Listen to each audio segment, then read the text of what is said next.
Hi everyone, I will show you how to create a poll on Facebook.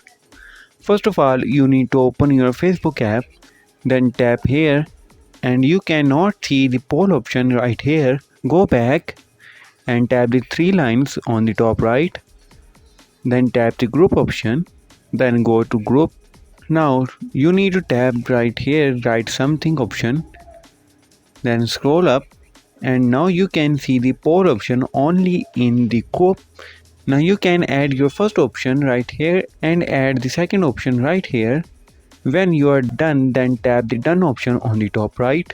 Now you can ask any question and you can type here. Then you are done, then tap the post on the top right. If there is a problem with this video, so ask in the comment. Any problem related to social media and internet, let us know in the comment bar so we can make a video on it. Please like this video and press the bell icon for any update.